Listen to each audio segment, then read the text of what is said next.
찬송가 436장 부르심으로 우리 새벽 기도에 하나님 앞에 올려드리도록 하겠습니다.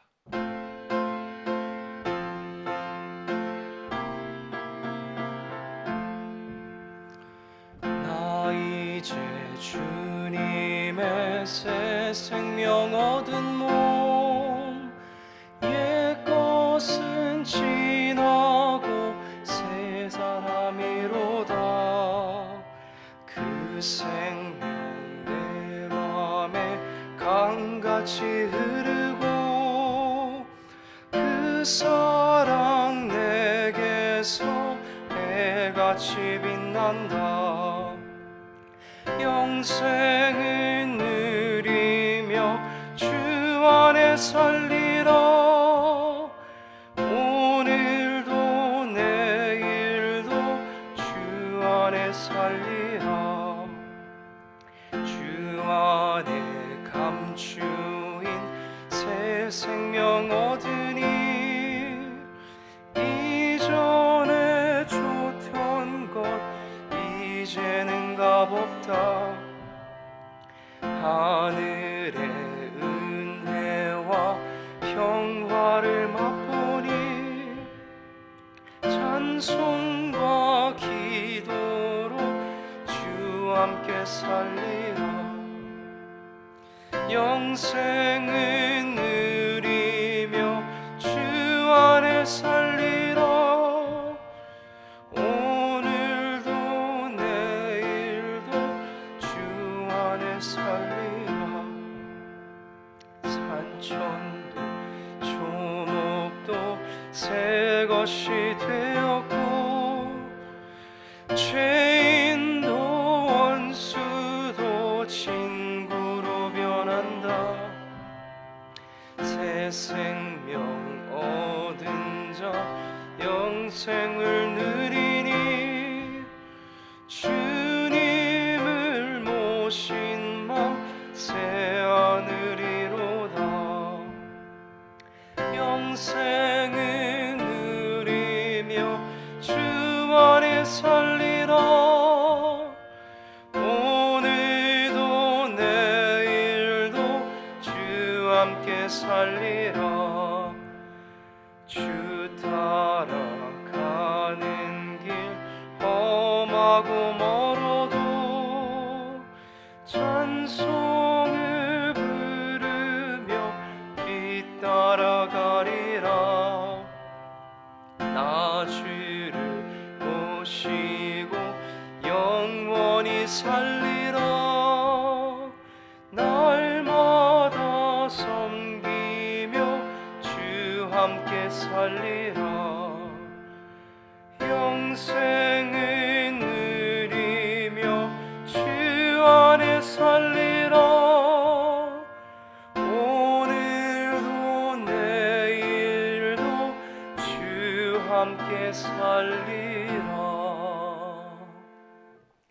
이 시간 배경희 원사님 나오셔서 우리 대표해서 기도 인도해 주시겠습니다.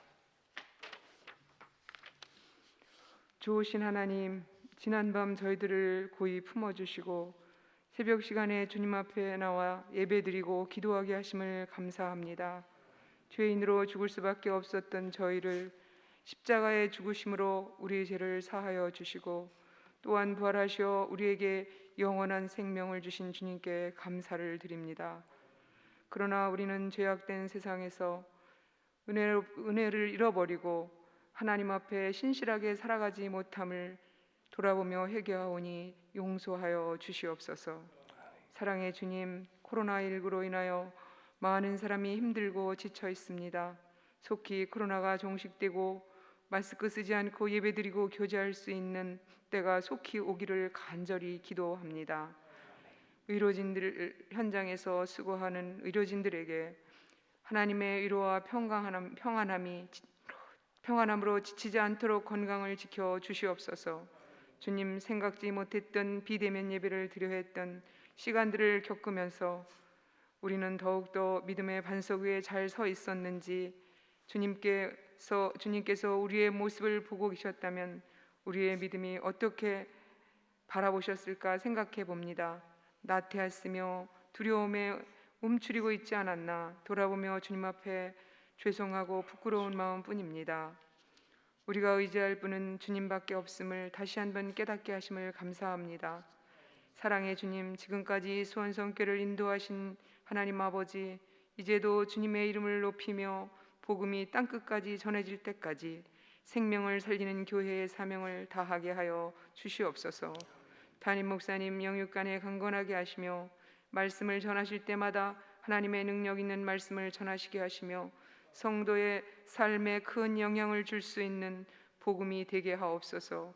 세우신 부목사님, 전도사님들에게 맡겨주신 사명 잘 감당할 수 있도록 큰 은혜로 채워주시고 건강으로 지켜주시옵소서. 주님, 교회학교 학생들이 대면 예배와 영상으로 주일마다 예배드립니다. 예배에 집중하여 말씀 잘 듣게 하시고 어린 시절부터 주의 말씀으로 잘 자라갈 수 있도록 은혜 내려 주시옵소서. 그들이 성장해서 교회의 기둥 같은 일꾼들이 되게 하시며 사회를 밝게 하는 섬김의 사람으로 영향력 있는 성숙한 그리스도인의 삶으로 잘 살아갈 수 있도록 주님 도와 주시옵소서. 주님, 오늘도 선교지에서 계시는 선교사님들에게 주의 보혈로 지켜 주시옵소서. 세계적으로 코로나가 때문에 활동이 막혀 있는 곳도 많지만 주님의 은혜로 지혜롭게 주신 사명 잘 감당하여 주님의 칭찬받는 선교사님들 되게 하여 주시옵소서. 우리는 이곳에서 기도하며 섬기는 중보자들이 되기를 원합니다. 우리의 사명도 이 땅에서 잘 감당하게 늘 감사와 사랑으로 붙들어 주시옵소서. 또한 오늘 말씀 전하시는 김상천 전도사님에게 성령 충만케 하시어 담대하게 말씀을 잘 전할 수 있는 귀한 은혜가 있게 하여 주시옵시고 우리가 살아갈 삶에 합당한 은혜의 말씀을 전하게 하여 주시옵소서. 우리들은 이 말씀을 붙잡고 오늘 하루도 감사하며 살아가게 하옵시며 우리를 죄에서 구원하신 예수님의 이름으로 감사하며 기도드리옵나이다. 아멘.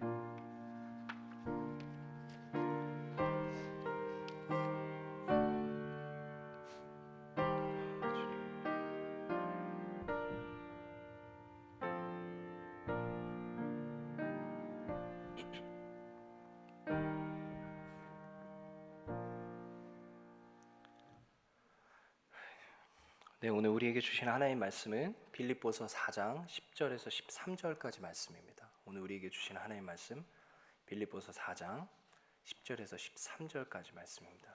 제가 가진 성경 신약성경 321쪽에 있습니다.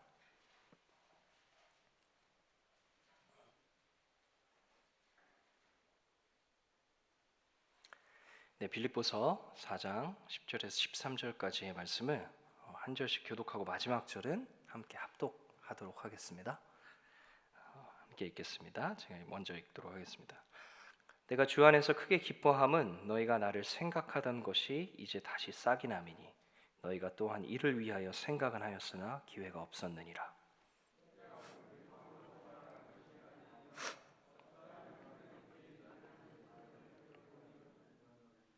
나는 비천에 처할 줄도 알고 풍부에 처할 줄도 알아 모든 일 곧 배부름과 배고픔과 풍부와 궁핍에도 처할 줄 아는 일체의 비결을 배우노라. 함께 읽겠습니다.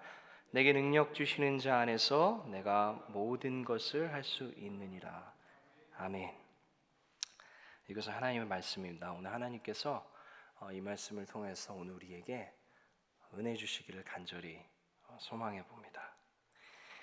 재미나게도 성경 안의 본문에는 우리 그리스도인들 사이에 인기 순위가 좀 존재하는 것 같습니다. 좋아하는 성경 구절이 있다는 거죠. 그래서 여러분 우리가 송구영신 예배나 새해를 시작할 때 특히 성경 구절을 이렇게 성서 구절을 뽑잖아요. 그럼 거기에는 아무거나 담을까요? 보통 많이 좋아하는 인기 있는 구절들을 많이 담습니다. 쉽게 말해서 사람들이 정말 좋아하고 선호하고 마치 적절한 표현인지 모르겠지만 부적과 같이 정말 내 마음에 품는 내 삶을 정말 지지해주고 내 삶을 이끌어갔으면 하는 그런 말씀들, 인기 구절들이 있다는 겁니다. 근데 그중 단연 거의 탑 랭크에 꼽히는 구절이 오늘 우리가 읽은 빌립보서 4장 13절의 말씀입니다. 우리 성경학교 우리 친구들도 암송 구절 할 때 이 구절은 어느 부서 막론하고 꼭 들어가는 구절이죠. 그래서 우리가 이 4장 13절만큼은 아주 잘 익히 들었던, 자동적으로 외우고 있는 그런 말씀 중에 하나입니다. 혹시 우리 같이 외워볼 수 있을까요? 안 보고 한번 해볼까요? 내게 능력 주시는 자 안에서 내가 모든 것을 할 수 있느니라. 이렇게 자동으로 나옵니다. 그만큼 우리가 많이 사모하는 말씀 중에 하나라는 거죠. 근데 왜 이 구절이 인기가 많을까요? 라는 것을 생각해 봤을 때 굳이 이유가 또 필요 없을 것 같아요. 굳이 거기에 아주 직관적으로 아멘이 절로 나오는 그 이유가 한계를 가지고 살아가는, 유한함을 가지고 살아가는 우리 인간에게 한계를 뛰어넘을 수 있다는, 무엇이든지 가능하다는 그런 자신감, 그리고 가능성, 힘을 북돋아주는 구절이기에 그리스도인이 아닌 사람들도 이 구절을 좋아한다고 해요. 그래서 그 유튜브 동영상 같은 데 보면은 운동 경기에서 포기하기 직전에 있었던 그런 사람들이 끝까지 포기하지 않고 달려갔더니 우승했다, 승리했다, 그런 내용의 말미에 이 성경 구절이 탁 등장합니다. 내게 능력 주신 자 안에서 모든 것을 할 수 있느니라. 그래서 내가 해냈다 라는 방식으로 전국에 있는 고3 수험생들이 독서대에 가장 많이 적어놓는 또 성경 구절이 아닐까라는 생각도 해보게 됩니다. 저도 고3 때 적었었어요. 그런데 오늘 우리가 이 귀한 시간 모이신 우리 성도님들과 함께 나누고자 하는 바는, 과연 이러한 해석이, 오늘 본문이, 이 본문 빌립보서 본문이 우리에게 말하고 있는 바를 올바르게 읽어낸 해석인가? 라는 질문을 던져보자는 겁니다. 분위기를 보면 딱 아시겠죠? 잘못된 성경 해석이라는 겁니다. 내게 능력 주시는 자 안에서 내가 모든 것을 할 수 있느니라 라는 것이, 내가 계획하고 있는 것들, 내가 소망하고 있는 것들이 다 가능해, 뭐든지 할 수 있는 능력을 주셨어 라는 것이 하나님 안에 있는 자들에게는 가능하겠죠. 그러나 본문이 우리에게 말해주는 의미만큼은 아니올시다 라는 겁니다. 그럼 본문이 우리에게 이 구절을 통해서 얘기하고자 하는 바는 무엇일까요? 그걸 오늘 우리 성도님들과 함께 찾아보고, 하나님께서 우리에게 말씀하신, 바울을 통해서 이 말씀을 통해서 얘기한 그 능력이 과연 무엇일까?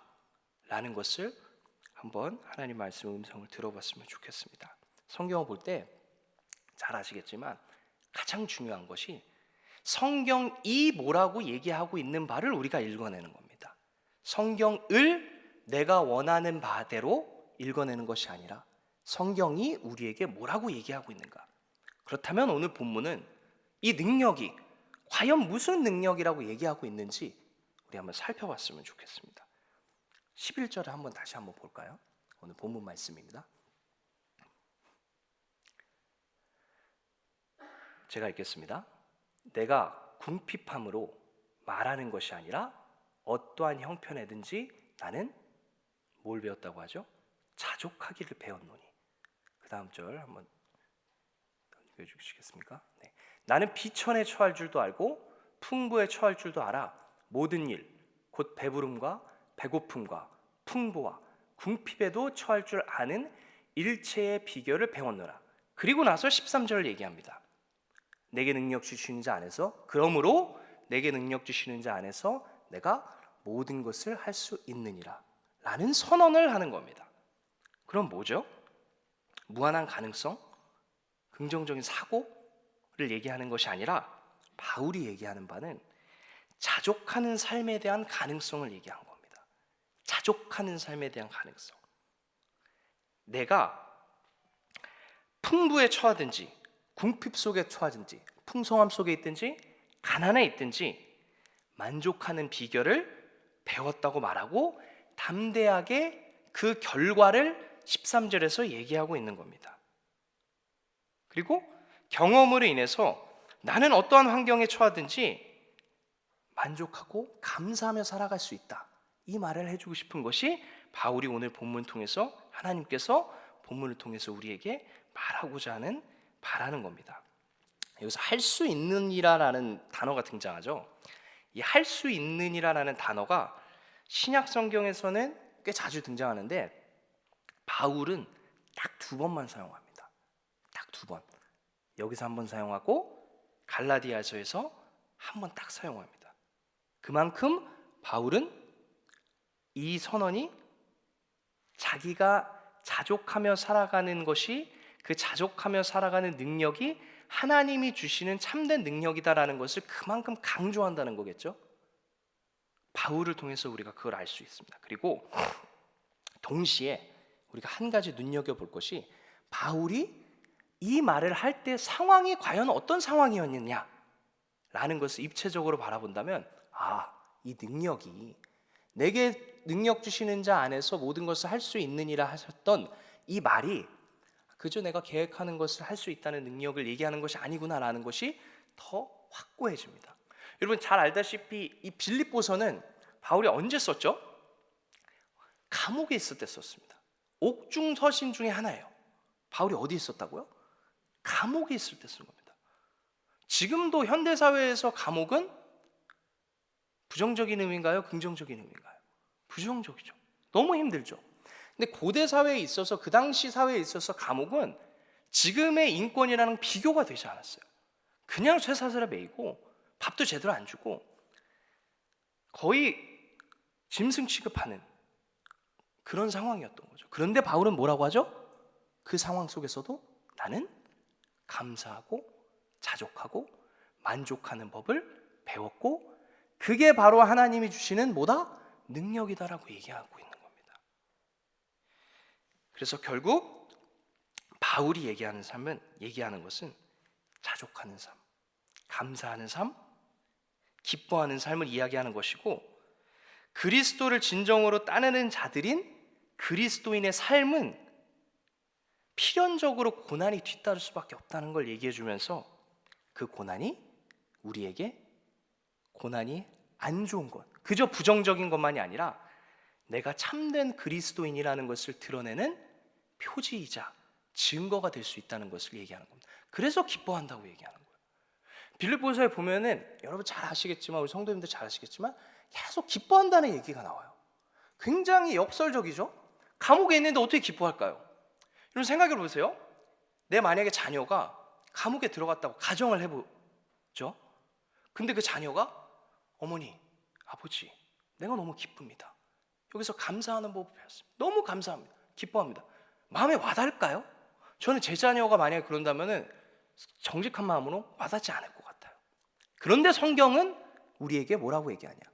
바울이 부당한 죄를 지어서 감옥에 갇힌 것이 아니라 그리스도인답게 살아가기 위해서 그 삶을 걸어가다 보니까 그 고난이라는 상황에 맞닥뜨리게 되었고, 감옥에 갇힌 그 상황 속에서 그 고난을 어떻게 얘기했냐? 하나님이 주신 기쁨이자 이 안에서도 감사하고 자족하며 살아가는 것이 하나님이 나에게 주신 참된 능력이다라고 얘기하는 겁니다. 그리고 그걸 누구에게 얘기하는 거죠? 빌립보 성도들에게 얘기하는 겁니다. 그럼 그 말은 곧 뭐죠? 여러분도 나를 본받아라 라고 얘기하는 겁니다.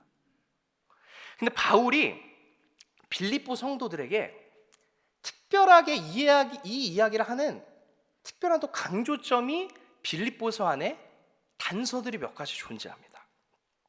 하나님이 주시는 능력은, 참된 능력이란 우리가 잘 먹고 잘 사는 것, 부자 되는 것, 권력을 가지는 것, 힘을 가지는 것이 아니라 나에게 주어진 삶 속에서 주신 것에 감사하고 주신 것을 하나님 뜻대로 함께 나누고 선용하며 살아갈 수 있는 능력, 그 삶이 가장 기쁘고 행복한 삶이다, 가치 있는 삶이다, 참된 그리스도인의 삶이다라는 것이, 그것을 강조하는 특별한 이유가 빌립보서 안에 또 존재한다는 거예요. 그게 과연 뭘까요?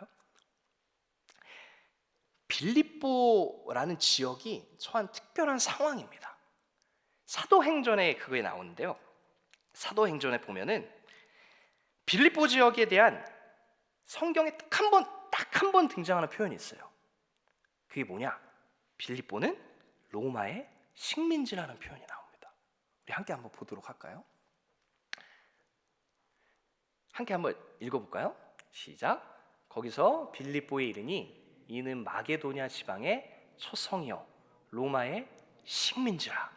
이 성에서 수의를 유하다가 바울이 이제 전도 여행을 떠나죠. 전도 여행을 떠나서 여러 군데로 돌아다니다가 빌립보 지역에 딱 도착합니다. 빌립보 지역에 도착을 하는데 기도할 곳을 찾아요. 근데 그 빌립보 지역을 설명하는 사도행전의 기록이 어떻게 나오냐? 빌립보는 로마의 식민지라고 나와요. 근데 여러분, 우리는 식민지라는 단어를 딱 들으면 특히 우리 어린 권사님들, 장로님들, 집사님들 어떤 생각 드세요? 식민지 딱 하면 부정적이죠.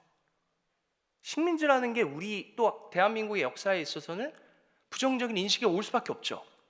그런데 그 당시 상황에서 로마의 식민지라는 것은 긍정적인 의미였어요. 왜? 로마는 우리 역사를 잘 아시겠지만 그 당시 고대 사회의 역사는 힘을 가진 자들이 지배하는 권력을 계속해서 권력이 바뀌는 그런 상황이었죠. 근데 권력이 바뀌다가 로마가 권력을 차지했습니다. 근데 로마가 잘 알다시피 엄청난 제국을 건설했어요. 그리고 그 로마의 황제가 누구였죠? 시저. 성경에 나오는 가이사였습니다. 근데 가이사는 사람들에게 어떤 인식을 주는 존재였냐면은 이 모든 지역을 통치할 수 있는 막강한 힘을 가진 분이니까 이 가이사의 시저의 힘만이 우리에게 평화를 줄 수 있는 분이다. 그렇기 때문에 그 가이사가 통치하는 로마의 식민지가 되는 것은 우리에게 좋은 일이다 라고 생각했던 거예요. 왜?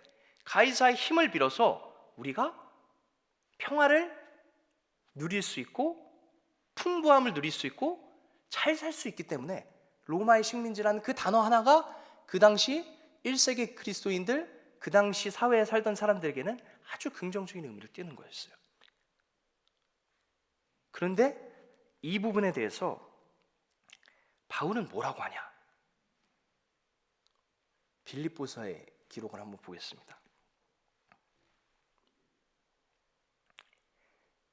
그러나 우리의 시민권은 하늘에 있는지라 거기로부터 구원하는 자 곧 예수 그리스도를 기다리노니 이렇게 얘기합니다. 무슨 말이냐? 빌립보 사람들은 그리스도인이 되기 전에 어떤 생각이 있었냐면은 우리 도시는, 우리 지역은 로마의 식민지야. 가이사 시저의 통치를 받음을 통해서 우리는 평화를 누릴 수 있는 아주 긍지를 가질 수 있는 시민이야. 그래서 우리의 정체성은 어디 있다? 로마의 식민지에 있다. 우리의 시민권은 로마에 있다 라는 것을 긍지로 삼고 살아갔던 사람들입니다. 그런데 그리스도인이 됐어요. 그런데 그리스도인이 되자마자 뭐가 찾아왔죠? 고난이 찾아옵니다. 박해가 찾아와요. 어려움이 찾아와요. 예수가 주라고 했는데, 그리스도라고 했는데, 온 세계 왕이라고 했는데, 그렇다면 왕의 백성이 된 사람들은 뭘 누려야 되죠? 평화를 누려야 되는데 내 삶에는 더 고난만 찾아오는 거예요. 그러니 어떤 생각이 들까요? 로마의 식민지 때가 더 좋은 거 아닌가? 이런 생각이 자연스럽게 그 빌립보 지역의 교인들에게 들 수 있겠죠? 그래서 바울은 어떻게 얘기하냐?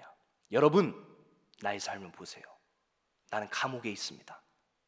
감옥에 있는데 내가 감옥에서 고난받는 이유는 그리스도를 따르는 참된 삶을 따라가기 때문에 이 고난이 나에게 오는 겁니다. 그런데 이 고난 나에겐 수치가 아니라 기쁨이자 긍지입니다. 왜? 이 고난을 통해서 내가 참된 그리스도인이라는 것이 하나님 앞에 상달되고 드러나기 때문입니다. 그래서 여러분들 고난 가운데 좌절하지 마세요. 고난 가운데 여러분이 그리스도인답게 살아가는 삶을 통해서 오는 그 고난은 여러분이 그리스도를 더 참되게 확실하게 따르고 있다는 증거입니다. 우리의 시민권은 어디에 있나요? 로마의 식민지에 있는 것이 아니라 하늘에 있습니다. 거기로부터 구원하는 자 누구를 기다린다고요? 예수 그리스도를 기다린다고 얘기하는 겁니다. 그래서 빌립보 성도들에게 뭐가 능력이냐? 가이사를 따르고 로마의 황제, 힘을 따르고 권력을 따라서 내가 더 잘 먹고 잘 살고 내 자녀만 잘 됐고 나만 성공하고 번영하는 삶이, 그런 삶이 가능하게 하는 능력이 아니라 내가 그리스도인답게 살아갈 수 있는 삶, 그게 구체적으로 어떤 거라고요? 나에게 주어진 이 삶에 감사하고 만족하고 자족하고 내게 주어진 것을 나보다 더 가난한 이웃과 나눌 수 있는, 마치 예수께서 자기의 생명을 모은 인류에게 내어주는 삶을 살았던 것처럼 그렇게 내어주는 삶을 살아가는 것이 참된 능력이다 라는 것을 강조하고 있는 겁니다. 근데 실제로 이렇게 살았죠.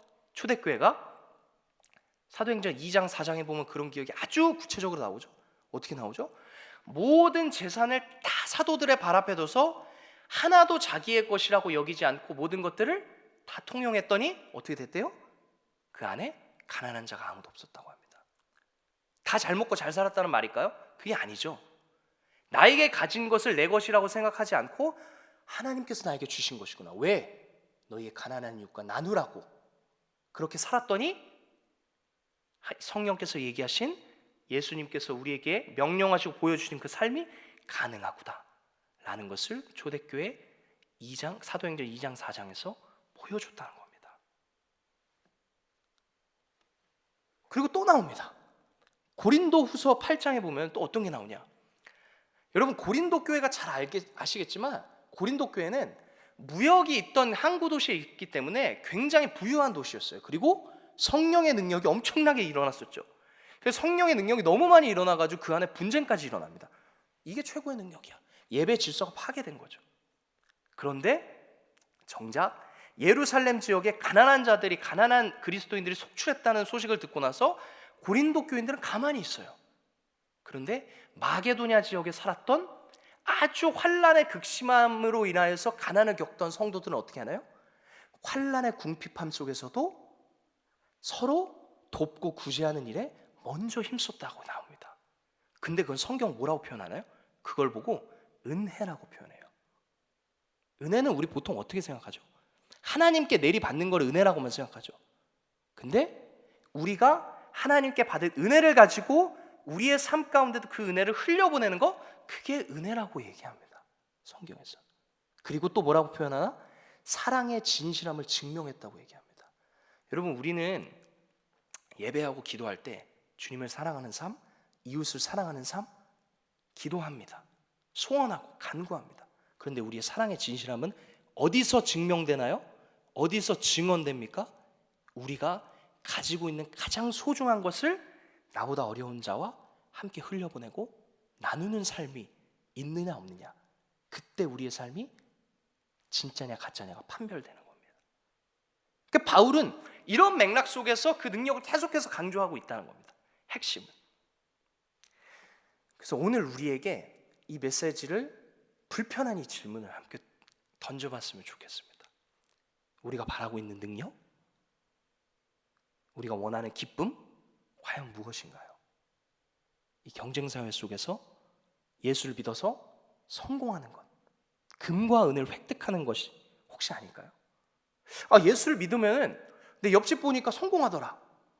예수 우리 주일학교 잘 다녔더니 내 친구 아들 보니까 대학 잘 가더라. 좋은 회사 들어가더라. 자녀들 행복하더라. 잘 먹고 잘 살더라. 혹시 그거를 우리가 쫓아가는 건 아닐까요? 근데 성경은 우리에게 요청하는, 성경이 요구하는 능력은 무엇인가요?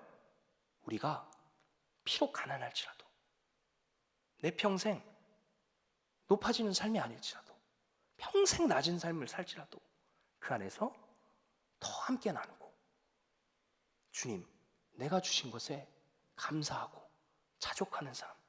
하나님 나에게 생명을 주셨는데 내가 이웃을 위해서 생명은 못 줄지라도 내가 생명같이 여기는 내 물질, 내 시간, 내 마음 함께 나누는 삶, 그 능력 나에게 허락해 주세요. 이게 우리가 해야 될 기도입니다. 하나님, 나에게 우리 문제를 위해서, 문제 해결을 위해서 기도해야 돼요. 기도하는 게 세속적이라고만 얘기하지 않아요. 그러나 궁극적으로 우리의 마음속에, 우리 마음 가운데 불씨로 가지고 있어야 되는 삶은, 삶의 원동력은, 삶의 방향점은 내가 그리스도인답게 그리스도를 쫓아가는, 함께 나누는 삶, 자족하는 삶, 그 능력을 허락하여 주시옵소서. 그 기도가 돼야 된다는 겁니다. 이제 끝으로 하나만 살펴보고 말씀을 마무리하고 싶습니다.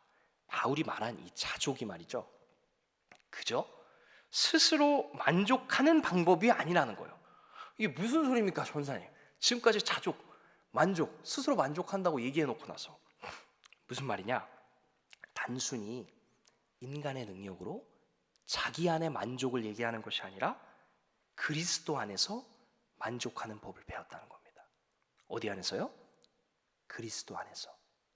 그래서 우리가 봤던 13절의 수식어가 뭐죠? 내게 능력 주시는 자 안에서. 근데 내게 능력 주시는 자가 누구죠? 그리스도 예수 안에서. 예수 안에서 만족하는 법을 배웠다는 겁니다. 그 근거가 빌립보서의 전체적인 맥락을 보면 잘 나오지만 우리가 이 시간 다 살펴볼 수는 없기 때문에 12절에 아주 구체적으로 나옵니다. 우리 12절에 한 번만 더 볼까요? 12절에 비천에 처할 줄도 알고라는 동사가 있는데, 비천하게 사는 것이라고 번역된 이 동사가 그리스어로 타페이노라는 말이에요. 근데 이 동사가 어디에 똑같이 등장하느냐? 빌립보서 2장 8절에 등장합니다. 근데 2장 8절의 내용이 뭐냐면은 예수님께서 자신을 낮추신 행동을 표현할 때 사용한 동사예요. 결국 뭐죠? 비천해지는 것이 결국 누가 했던 행동과 동일하다? 예수님께서 자신을 낮췄던 행동과 동일하다는 거예요. 그런데 그 예수님께서 낮췄던 행동은 궁극적으로 어떤 행동이었냐? 하나님의 말씀에 죽기까지 복종하는 삶의 단면이었다는 겁니다. 한번 우리 볼까요? 빌립보서 2장입니다. 2장 5절부터 제가 한번 읽겠습니다. 이게 그 내용의 단락입니다. 너희 안에 이 마음을 품으라. 곧 그리스도 예수의 마음이니 그는 근본 하나님의 본체시나 하나님과 동등됨을 취할 것으로 여기지 아니하고 오히려 자기를 비워 종의 형체를 가지사 사람들과 같이 되셨고, 이제 8절입니다. 사람의 모양으로 나타나사 자기를 낮추시고 죽기까지 복종하셨으니 곧 십자가에 죽으심이라. 이러므로 하나님이 그를 지극히 높여 모든 이름 위에 뛰어난 이름을 주사 하늘에 있는 자들과 땅에 있는 자들과 땅 아래에 있는 자들로 모든 무릎을 예수의 이름에 꿇게 하시고, 다음이요, 모든 입으로 그리스도를 주라 시인하여 하나님 아버지께 영광을 돌리게 하셨느니라. 이게 바울의 결론입니다. 그래서 그러므로 나의 사랑하는 자들아, 너희가 나 있을 때뿐 아니라 더욱 지금 나 없을 때라도 항상 어떻게 하래요? 복종하여 두렵고 떨림으로 너희 구원을 이루라 라고 얘기합니다. 결국 내가 비천에 처할 줄 아는 능력은 결국 뭐랑 똑같은 말이냐? 예수님께서 자신을 낮추셨던 삶의 모습과 동일한 말인데, 그 삶의 모습은 결국 뭐냐? 하나님의 말씀에 죽기까지 복종하는 삶이라는 겁니다. 그저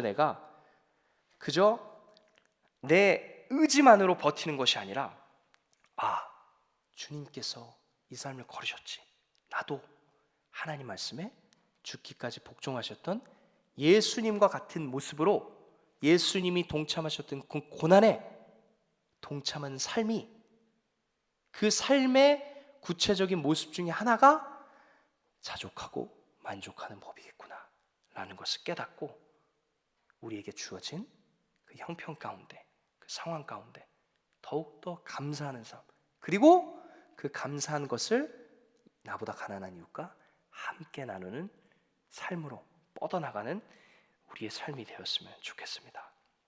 그리고 그리스도의 능력을 얻는 방법은 그분의 고난에 동참하여 예수님께서 가신 길을 따라가는 것이다.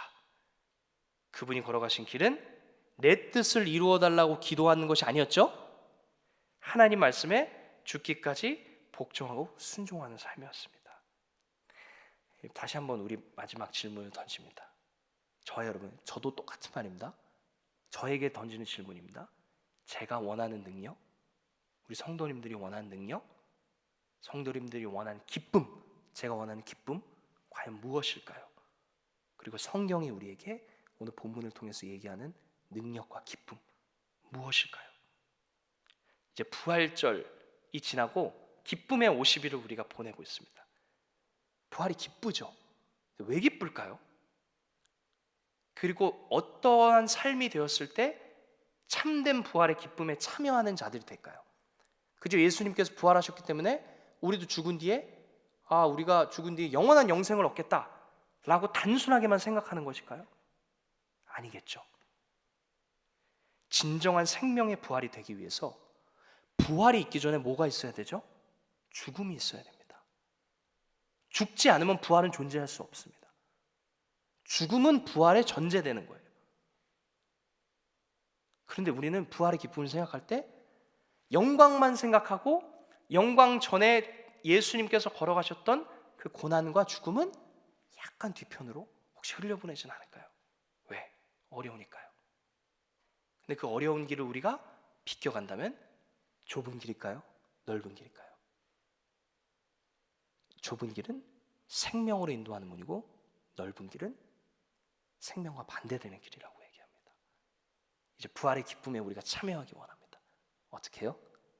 예수님이 하나님 말씀에 죽기까지 복종하셨던 그 삶, 죽음을 장렬히 맞이했는데 그 죽음 가운데 하나님이 다시 살리심을 통해서 죽는 것이 아니다 라는 것을 우리 모두에게, 인류에게 보여줌으로써 모든 입이 예수를 주라 시인하게 했던 것처럼 가이사가 주가 아니라 시저가 주가 아니라 예수께서 주님이시다 라는 고백을 모든 인류 가운데 했던 것처럼 우리의 삶을 통해서도 하나님의 말씀이 여전히 살아있구나, 그 부활의 능력이 우리의 지금의 일상의 삶 가운데 여전히 역사하고 있구나라는 것을 우리 주위 모든 사람들에게 증언하는 부활의 증거자들 되시기를 주의 이름으로 간절히 축복하고 축원합니다. 기도하겠습니다. 하나님, 예수님께서 우리를 종교로 부르신 것이 아니라 제자로 부르셨습니다. 참된 제자된 삶은 부활의 영광만을 생각하는 것이 아니라 부활의 영광이 있기 전 예수께서 걸으셨던 그 죽음, 고난의 삶에 기꺼이 동참하고 그 고난을 우리의 기쁨으로 여기고 우리에게 주어진 삶을 감사하고 주님 안에서 자족하며 그 삶을 나보다 더 어려운 자들과 이웃들과 함께 나누는 삶을 살아갈 수 있는 능력을 하나님께 간구하는 것이라는 것을 우리가 이 시간 하나님 말씀을 통해서 함께 보았습니다. 하나님, 우리가 머리로만 하나님을 아는 사람들이 아니라 우리의 가슴으로, 우리의 삶으로 하나님을 증거하고 하나님을 증언하고 하나님을 경험할 수 있는 참된 제자의 삶이 될 수 있도록 주님 함께하여 주시옵소서. 우리 안에 있는 문제들, 하나님 고민들 하나님 앞에 겸손하게 내려놓습니다. 하나님, 우리의 힘으로 되지 않는다는 것을 철저하게 다시 한번 인정할 수 있게 해주시고 하나님께 내려놓을 때 하나님께서 다시 우리를 살려주시고 하나님이 우리를 부르셨으니 하나님께서 우리를 끝까지 인도하여 주시고 책임져 주시옵소서. 우리의 삶을 다시 한번 긍휼히 여겨 주시옵소서. 부활의 능력에 생명의 부활에 참여할 수 있는 참된 그리스도인들 될 수 있도록 하나님 성령의 능력으로 함께하여 주시옵소서. 살아계신 예수 그리스도의 이름으로 기도합니다. 아멘. 주님 가르쳐주신 기도하겠습니다. 하늘에 계신 우리 아버지, 아버지의 이름을 거룩하게 하시며 아버지의 나라가 오게 하시며 아버지의 뜻이 하늘에서와 같이 땅에서도 이루어지게 하소서. 오늘 우리에게 일용할 양식을 주시고 우리가 우리에게 잘못한 사람을 용서하여 준 것 같이 우리 죄를 용서하여 주시고 우리를 시험에 빠지지 않게 하시고 악에서 구하소서. 나라와 권능과 영광이 영원히 아버지의 것입니다. 아멘.